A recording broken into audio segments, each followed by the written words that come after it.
शहर के भागम भाग वाली गलियों से दूर एक छोटी सी झुग्गी में रमा रहती थी। उसकी दुनिया एक पुरानी सी चारपाई, मिट्टी के टूटे फूटे बर्तन और एक छोटे से गैस चूल्हे तक सीमित थी। रमा की उम्र मुश्किल से 20 साल थी, पर जिम्मेदारियों के बोझ ने उसे वक्त से पहले बड़ा कर दिया था। उसके पिता भी इस दुनिया में नहीं थे और माँ बीमारी से जूझ रही थी। घर चलाने की पूरी जिम्मेदारी रमा के कंधों पर थी। उसने कई छोटी मोटी नौकरियां की, पर कहीं भी मन नहीं लगा। ऐसे ही एक दिन रमा अपने घर आते हुए अपने हाथों में कुछ पैसे लिए खुद से कहती है, न जाने इतने पैसों में क्या ही होगा। समझ नहीं आ रहा कि इन पैसों से माँ की दवाई खरीदूं या घर का राशन। हे भगवान, अब तू ही कोई रास्ता दिखा दे जिससे मैं अपनी माँ का इलाज भी करवा सकूं और घर खर्च भी चला सकूं। इतना बोलकर रमा पहले दुकान पर जाती है और कुछ पैसों से राशन लेने के बाद वो मेडिकल शॉप पर अपनी माँ की दवाई लेकर सीधा घर चली जाती है। घर जाने के बाद वो अपनी माँ को खाना बनाकर देती है। ऐसे ही दिन गुजरते हैं।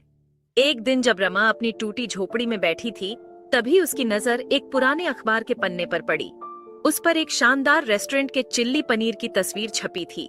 चिल्ली पनीर, इतना महंगा खाना, क्या कभी मैं ऐसा कुछ बना पाऊंगी?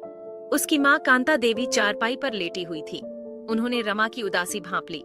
क्या हुआ बेटी, किस सोच में डूबी है? कुछ नहीं माँ, बस ये अखबार देख रही थी। शहर के लोग कैसे कैसे पकवान खाते हैं। एक चिल्ली पनीर की प्लेट हमारे पूरे दिन के खर्च से ज्यादा की होगी। अरे ये सब अमीरों के चोचले हैं। हमारा सादा खाना उनसे लाखों गुना अच्छा है, क्योंकि उसमें प्यार का स्वाद है। रमा को माँ की बात से एक प्रेरणा मिली। दरअसल उसे बचपन से खाना बनाने का बहुत शौक था और उसके हाथ में एक जादुई स्वाद भी था। अब अपनी माँ की बात सुनकर उसने सोचा, क्यों ना वो अपने हाथ के स्वाद और थोड़ा सा देसी जुगाड़ से एक सस्ता पर स्वादिष्ट चिल्ली पनीर बनाए। उसके पास शिमला मिर्च नहीं थी, तो उसने हरी मिर्च और प्याज का इस्तेमाल किया।